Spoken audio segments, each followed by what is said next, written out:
Hi guys, welcome back again. Today I'm gonna show you how to examine cardiovascular system, okay? Cardiovascular examination. So let's start. Okay guys, so let's start with the cardiovascular examination. As I said in the previous video, in any examination we have to start with whitish, okay? I wanted to repeat and repeat in order to put in our mind, okay?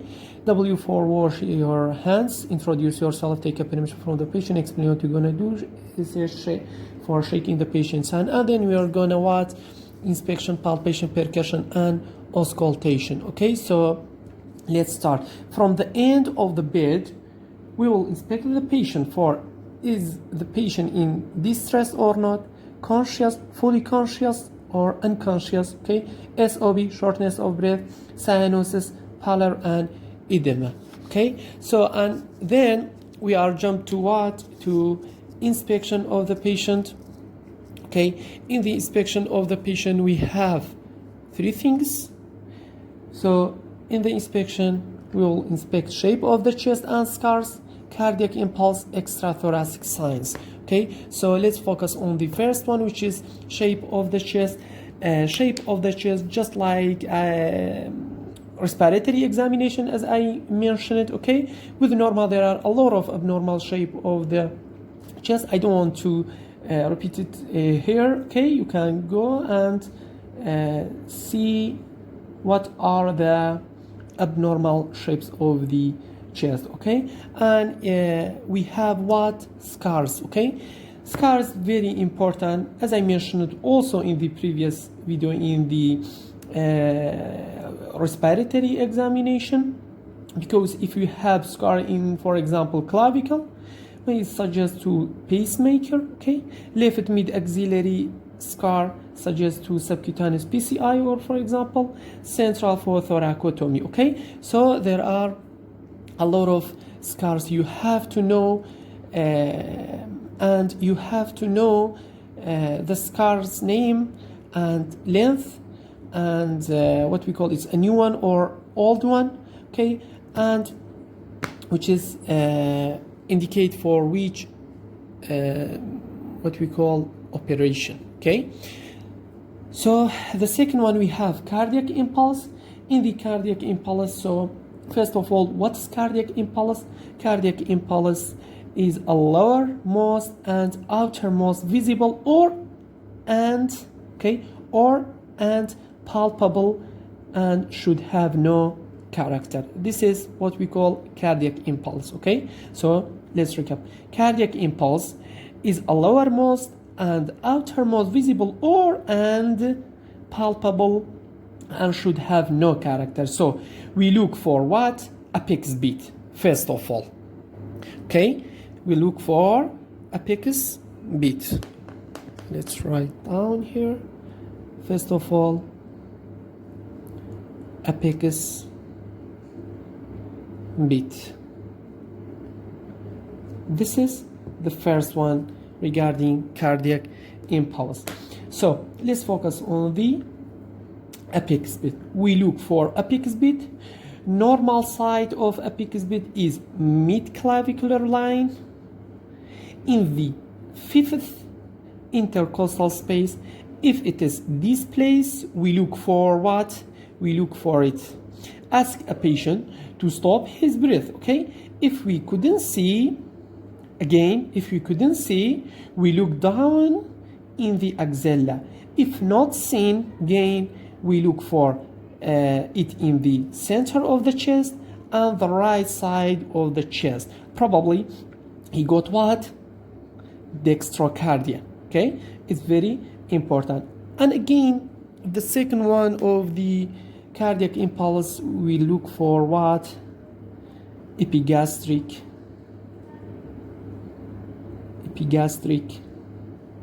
pulsation, okay? Epigastric pulsation. Again, ask a patient to stop his breath, okay? If it is happen, the main cause is hyperdynamic circulation. For what? For epigastric pulsation. And if it cardiac lesion or tricuspid incompetence, and in any disease right side of the heart, it might cause epigastric pulsation. So epigastric pulsation, we have to ask a patient to stop his breath, okay? And main cause of epigastric pulsation is what? Hyperdynamic circulation and cardiac lesion. Cardiac lesion mean tricuspid incompetence or any disease right side heart, okay? It might cause what? Epigastric pulsation. The second one we have what? Sorry, the third one, suprasternal pulsation. Suprasternal pulsation. Okay, suprasternal pulsation. Ask a patient again to stop his breath. Also, if it is present, caused by what? Hyperdynamic circulation, and there are two causes of suprasternal pulsation: aortic aneurysm and unholding aorta due to severe hypertension. Again, we look for suprasternal pulsation. Okay, ask a patient to stop his breath. This pulsation or this suprasternal pulsation also caused by hyperdynamic circulation, and there are two other causes which is suprasternal pulsation. The first one is aortic aneurysm and unholding aorta due to what? Due to severe hypertension. Okay, the fourth one we have what? We have the fourth one we have what? We have carotid pulsation. Carotid pulsation. Okay, so we look for carotid pulsation, but don't do both sides at the same time, okay? And for what again? For JVP, jugular venous pressure, okay? JVP pulsation with patient at 45 degree located between the two head of sternocleidomastoid, and you measure above sternal angle, and we put a rural perpendicularly on Lewis, okay? Lewis angle. So, and the crossing point, you read it. I mean how to perform JVP measuring, okay? So, it's again between two heads of sternocleidomastoid, you measure above sternal angle, and we put a rural perpendicularly on what? On, I mean like this, okay? Like this, and again we put a mark in this point when we see a JVP, and again we put what? A rural of what? A rural perpendicularly on Lewis angle, and the crossing point, I mean like this. This is called crossing point. The crossing point, you read it, okay? Anything if 3 or 4 centimeter, for example, 3 or 4 centimeter or below, consider as normal JVP pressure. JVP has 3 corners, okay? Lower third is between two heads of sternomastoid, okay? Middle third just under sternomastoid, and upper third is behind the mandible and in front of sternomastoid, okay? Raised JVP may indicating for what? Right heart failure, right side heart failure, okay? This is regarding JVP. So then you have to mention what type of JVP, okay? You have to mention what type of JVP pulsation, whether it's pulsatile or non-pulsatile, whether it is coming during inspiration down or up, okay? Because if it is pulsatile JVP, we will face in what? In superior vena cava obstruction, okay? So it's important to detect. and it's coming down with inspiration. It's normal. While if it's go otherwise, means in a case of what we will face cardiac tamponade and pericarditis. These are all regarding what? Cardiac impulse. So now let's focus on the extrathoracic sign. Okay, in the extrathoracic sign, we will look for what? We look for the first one, what? Clubbing. Okay, the first one is clubbing. I mean, regarding extrathoracic sign, clubbing. Okay, I mean nail. All cyanotic congenital heart disease cause what? Clubbing, and in a case of arterial myxoma also. The second one, we have what? We have peripheral and central cyanosis. Peripheral. The second one, we have peripheral and central cyanosis. Okay? In the peripheral, congenital heart disease also may cause to the peripheral and heart failure. Okay? And central cyanosis, also we have to mention if it is present what? Nicotine staining, which suggests what? Heavy smoker, that might be related to ischemic heart disease, which is risk factor, or for what? Or for atherosclerosis. Okay, so these are regarding extrathoracic sign. We have clubbing at the first, and peripheral and central cyanosis. As I said, clubbing at peripheral in congenital heart disease also may see peripheral in a case of heart failure, and central cyanosis and nicotine staining you have to mention if it's present, which suggests nicotine staining, I mean, suggests what? Heavy smokers, that might be related to ischemic heart disease, which is a risk factor, or atherosclerosis. Okay, the third one of the extrathoracic sign, we have what? Ankle, or what we call ankle edema. Okay, this is the third. The fourth one, we look for what? Splinter hemorrhage. In a case of what? Infective endocarditis we will face. Okay, splinter hemorrhage. The fifth one is what? Is Roth's spot. Roth's spot. Okay, so what's Roth's spot? Roth's spot, seen most commonly in acute bacterial endocarditis, is a red spot caused by hemorrhage, I mean, with a characteristic pale white center. Okay, this white center usually presents fibrin platelet plugs. Okay, and also we look for what? We look for corneal arcus. Okay, corneal arcus. Corneal arcus in case of hyperlipidemia.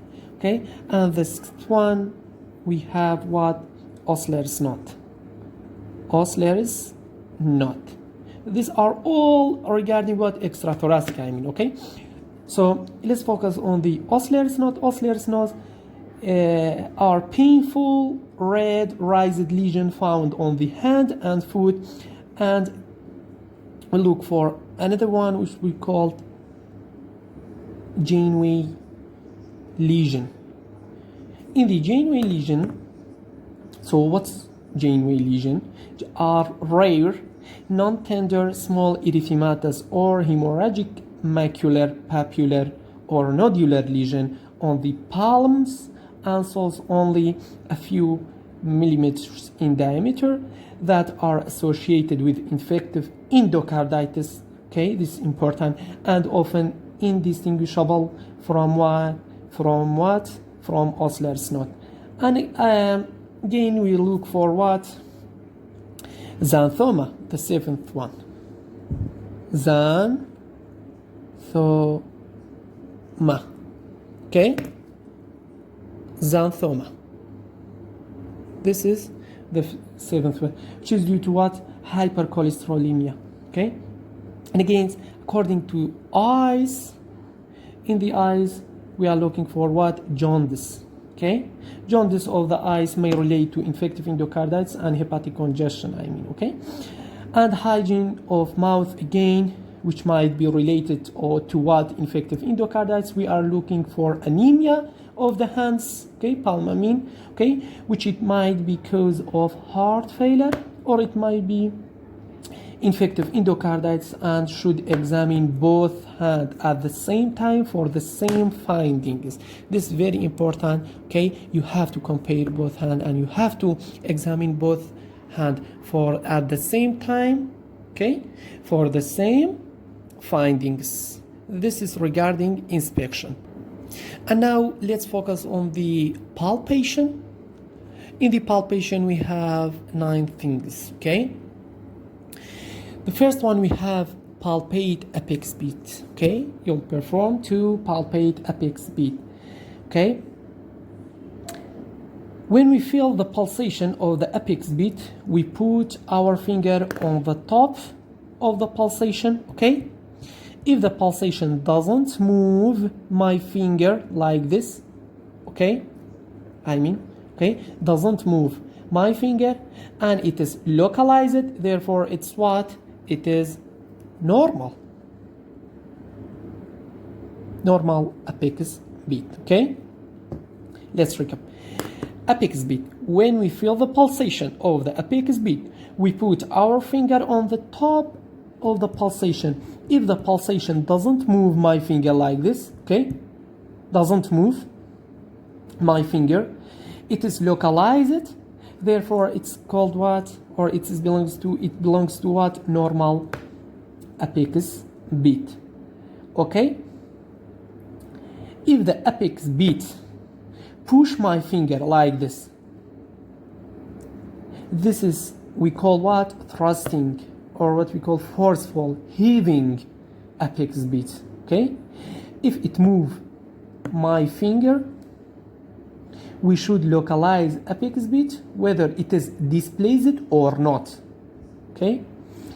If it is displaced, means more than 10 centimeters from the mid-sternum, it's called what? Volume overload. I mentioned in the previous video, but I would like to tell you again because it's very important, okay? So it's called what? Volume overload. If it is displaced, mean more than 10 centimeters from the mid-sternum, it's called what? Volume overload. More fluid, the patient most probably have an what? Aortic incompetence or mitral incompetence.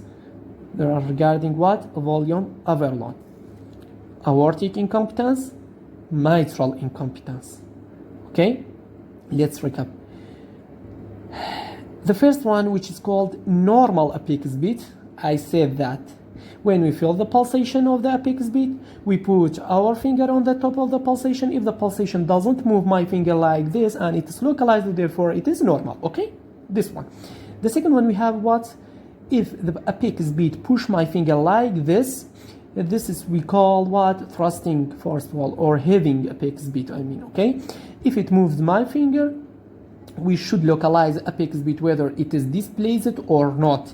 If it displaced, it means more than 10 centimeters from the mid-sternum, it's called what? Volume overload. More fluid, the patient most probably have an aortic incompetence or mitral incompetence. While if the apex beat within the mid-clavicular line, but it pushed my finger, it's called what? Pressure overload. Either the patient got what? Aortic stenosis or severe hypertension, okay? The third apex beat is what? Is when it doesn't push my finger, it is diffuse, not pinpoint, not pinpoint by single finger, okay? By single finger. So this is usually called what? Called tapping apex beat, seen in mitral stenosis and ASD and what? Pulmonary hypertension, okay? The first one I call normal. The second one we have thrusting.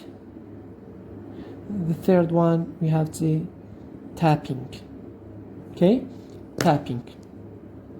I'd like to recap again because it's very, very important according to the palpate apex beat, the thrusting. Okay, we have displaced or not displaced. If it displaced mean more than 10 centimeters from the mid-sternum, it's called volume overload, usually in aortic incompetence and mitral incompetence. While if the apex beat within the mid-clavicular line, but it pushed my finger, it's called pressure overload. Either the patient got aortic stenosis or severe hypertension. Okay, the third one, which we call what? Tapping. It doesn't push my finger, it's diffuse, not pinpoint by single finger. This is usually called what? Tapping apex beat, seen in mitral stenosis and ASD and pulmonary hypertension. So, to apex beat from by left ventricle, okay, normal and having apex beat form by left ventricle, and one apex beat form by right ventricle. What? Tapping, okay? Tapping, apex beat, okay? So, apex beat is lowermost and outermost cardiac impulse. So, if you find two apex beats, take the lower one. If you find two apex beat again, take the outer to localize. Okay, so it's the lowermost and outermost pulse. Okay, this is regarding palpate apex beat. The second one we have cardiac thrills. In the cardiac thrill is also what thrill is a palpable murmur. Okay, so we put our hand in the apex, in the sternum, over the sternum, on the base of the heart. Across all valves, thrills are palpable murmur. Okay, so and we put our finger on the carotid. Okay, like that by thumb. Okay, put our finger on the carotid to localize the thrill, whether it is systolic or diastolic. Okay, this is regarding cardiac thrill. The third one we have parasternal heave. Parasternal heave, this is the sternum, and this is the parasternum. This is sternum, for example. Okay, this is sternum. This is the parasternum. So in this way, this area, okay, this area, like this. Okay, this area, put it there and slightly push it. Okay, heave it. If it heave, it means push your hands by the heart. This is usually seen in what? Right ventricular hypertrophy, pulmonary hypertension and pulmonary stenosis. Let's recap. Parasternal heave is important. This is the sternum. This is the sternum, okay? This is the parasternum. In the parasternum, by this way, we put what? Here hand, like this, okay? And what? Then push your hands by the heart. Push your hands by the heart. This is usually seen in right ventricular hypertrophy in case of pulmonary hypertension or pulmonary stenosis, okay? The fourth one we have what? Palpate the carotid pulse. Palpate the carotid pulse. If no birds identify, okay? Assess character and volume of the carotid pulse, okay? This is also important. The fifth one we have pulse in general. Pulse, put your left hand on the cubital fossa, okay? Put your left hand on cubital fossa, and the other one, the right hand on the what? On the right artery. Radial artery, like this. 2 or 3, but regulate to put what? Two finger, okay? The index one and the longest one, okay? Like this, okay? It's very important. I mean, put your left hand on cubital fossa first, and the other hand, I mean the right hand, on the radial artery, okay? To palpate radial pulse, okay? We look for three things.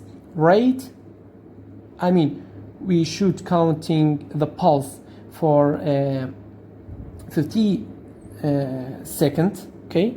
For what? For 15 seconds. And multiply for if it is regular. If it is irregular, you need to do counting for about 2 minutes, okay?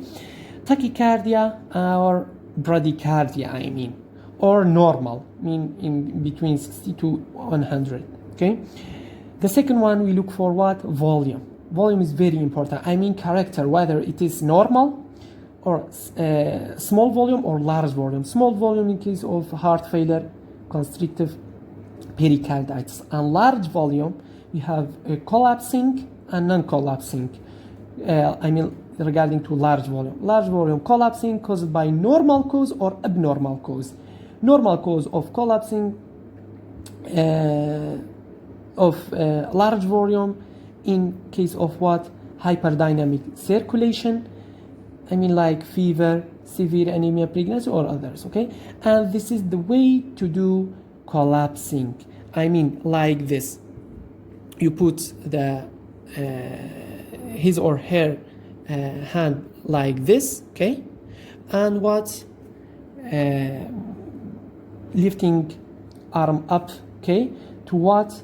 To detect the collapsing, okay?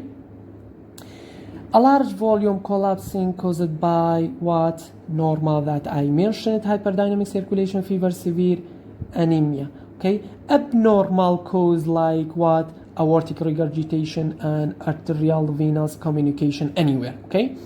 I'm just gonna have my hand on your wrist, okay?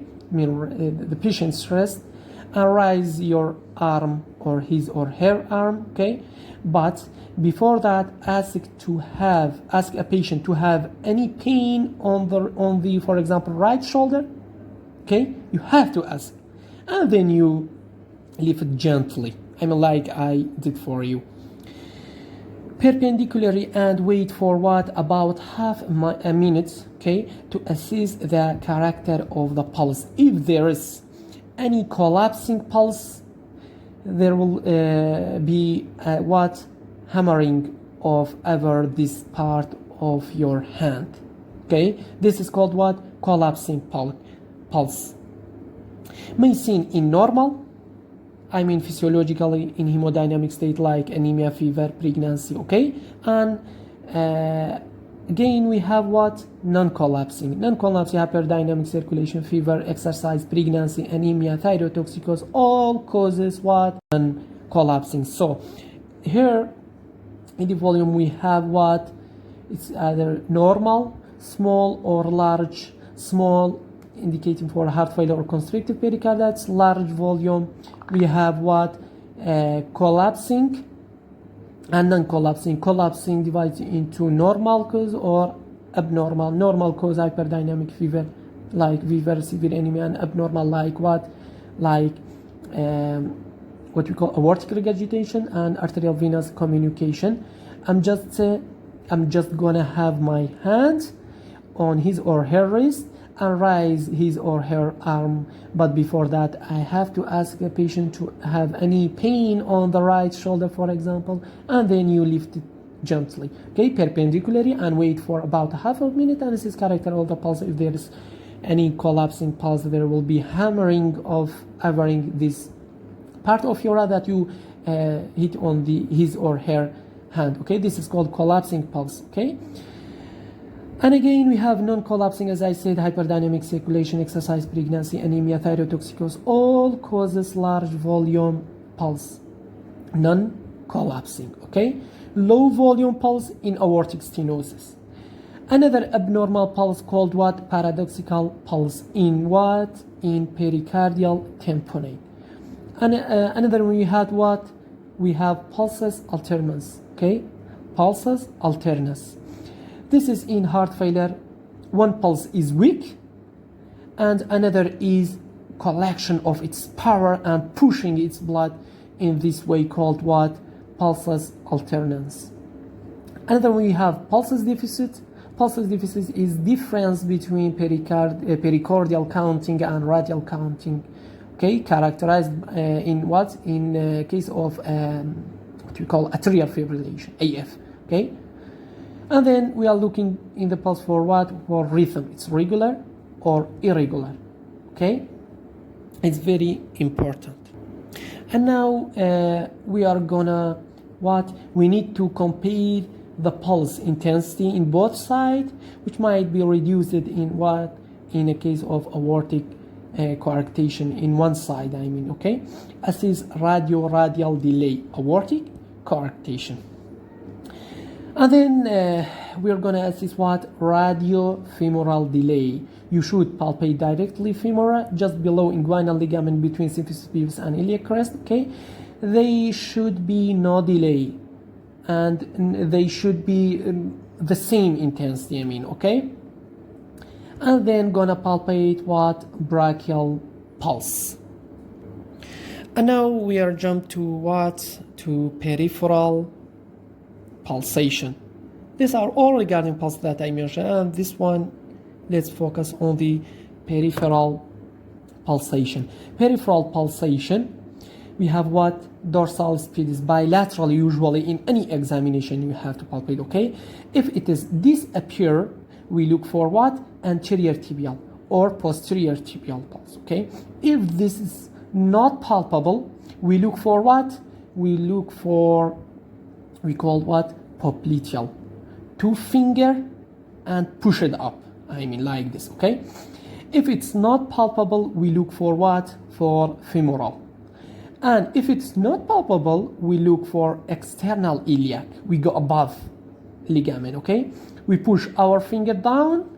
If it's not palpable, we couldn't look for internal iliac, okay? Pay attention. We couldn't look for internal iliac. We go to what? Look aorta. Above the umbilicus, to the left, we push our finger down, down, down, okay? Until I feel pulsation of the aorta, then we move it to what? Left, right, up and down. For what? For what? For para-aortic lymph node, okay? This is regarding this one. And then we'll jump to what? Palpate ankle edema, okay? Ankle edema assess for pedial edema, right ventricular failure, okay? In the case of right ventricular failure. And capillary refill time, okay? Press for 10 to 15 seconds. And of the pressure, again, should take less than 3 seconds to return its normal, okay? If more than this time, suggest what? Peripheral vascular disease, okay? And then the 8th one, assess for hepatojugular reflex, okay? If you couldn't see uppermost pulsation, you need to do what? You need to do a hepatojugular reflex, I mean apply pressure to the liver, but you have to ask, first of all, you have to ask a patient, do you have any pain, okay, in this area? And then apply pressure to the liver. The second step, I mean, observe for a rise in the JVP positive, okay? JVP, I mean, positive result means sustained rise more than equal 4 centimeters, okay? The last one, we have what? Palpate sacral edema in a case of what? Right ventricular failure.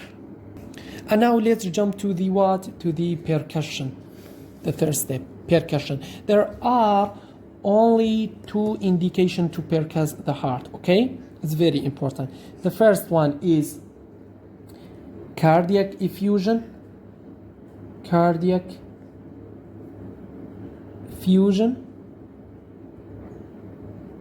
okay? Dullness is enlarged, I mean, in this one. The second one, we have what? In a case of, or in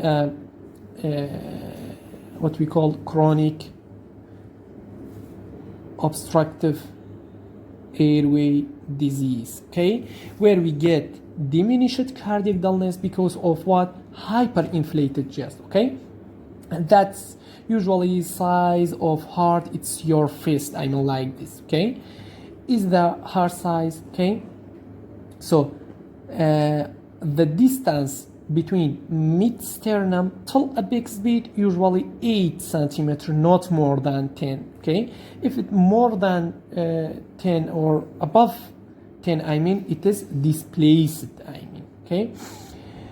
So we percuss at the right side to left, as I mentioned in the last video in respiratory, okay. You can go and look how to perform, okay. And again we put a mark on a side of become dullness, and then come from axilla till tympanic change into dull, okay. So that at the end you know area of the heart. If it is displayed, it means reaching this area, I mean to axilla, which usually it is placed, if it's located in the axilla, by what? By pericardial effusion, which percussion of the heart become more dull and displaced. These are all regarding percussion. And now let's jump to auscultation. In the auscultation is very important, use stethoscope. We have diaphragm and bell, okay, I mean it belongs to stethoscope. In the diaphragm, okay, in the diaphragm, I mean means what? Means 1 plus 2. Therefore, it is what? For what? For first heart sound, okay? Second heart sound, I mean use of diaphragm, okay? The third one, early diastolic murmur of aortic incompetence, and respiratory sound. And because the diaphragm has what? H, so it's for what? High pitch sound. Okay, this regarding diaphragm. And we have bell. In the bell means 1 plus 3. Therefore, it is third heart sound, okay, fourth heart sound, okay, and mid diastolic murmur of mitral stenosis.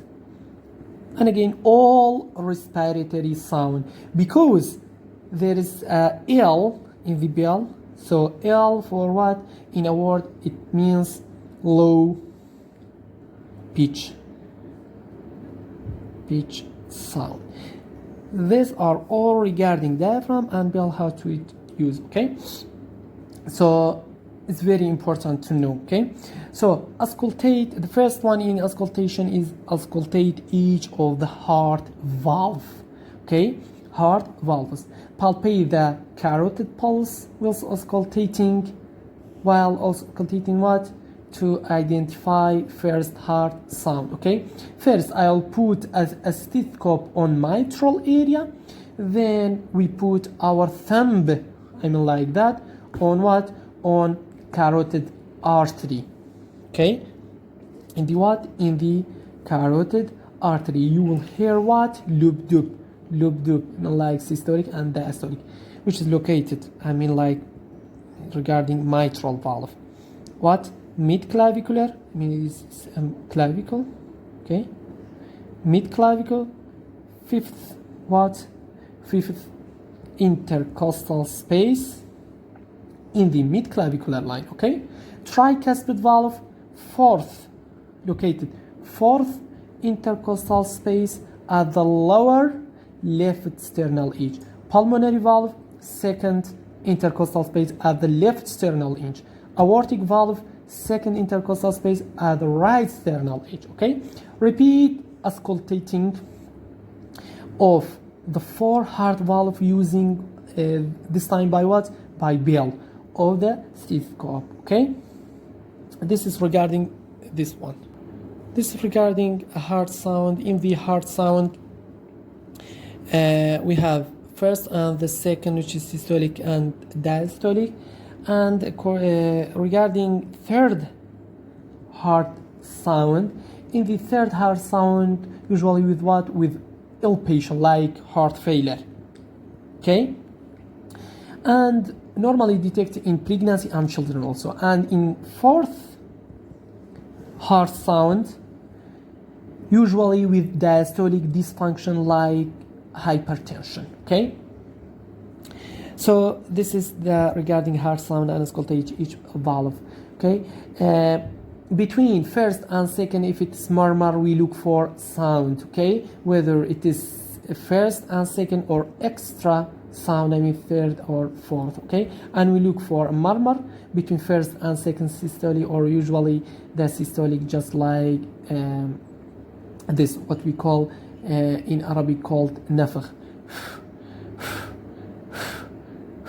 Okay, usually long, but sometimes systole is short, especially benign systole you will see in kids, while diastole is usually short, I mean just like this, what we call in Arabic called shuffled. Okay, shuffled,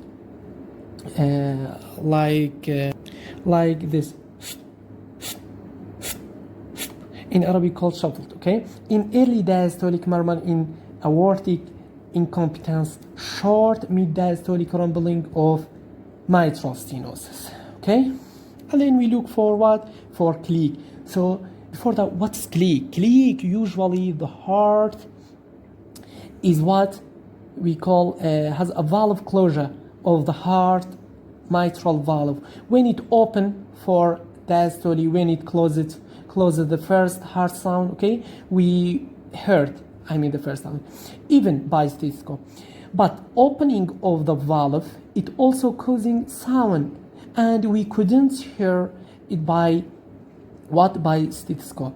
This sound isn't normally heard. Okay, if it's heard, this is called what? Click. Okay, and the click either systole or diastole too. Okay, it's the opening of the valve, not the closure of the valve. And then we'll jump to what? Auscultate the carotid artery to detect bruits. Okay, if its presence is significant and mean 50 to 70 of artery is occlusion. Okay, ask a patient to hold breath. In case of what we call aortic stenosis, murmur, radiation of an ejection systolic murmur is often heard in aortic stenosis. Okay, in auscultate carotid artery, should ask a patient to stop his breath. Okay, it's very important. And aortic regurgitation murmur, let's focus on the murmur. Aortic regurgitation murmur, perform accentuation maneuver in aortic murmur, ask the patient to sit forward for me. Okay, and deep breath, ask a patient to deep breath in and out and hold it. Okay, therefore aortic murmur will get what? Louder with expiration. This is the strategy of the breathing in examining of the aortic regurgitation murmur. Okay, according to the murmur, what we call aortic stenosis, the murmur, aortic stenosis murmur, usually ejection murmur, and radiate to all pericardial area, but particularly to left parasternal area, and radiate to the neck, I mean. And you have to sit patient at the same way and ask to take a breath at the same way. Okay, this is regarding aortic stenosis.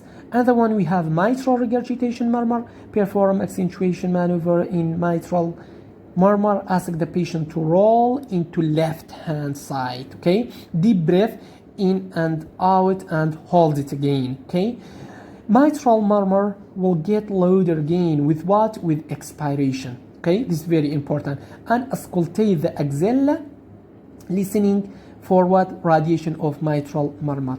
And then mitral usually pansystolic murmur in between first and the second harsh sound. Okay, disregarding. And the other one we have what? Mitral stenosis.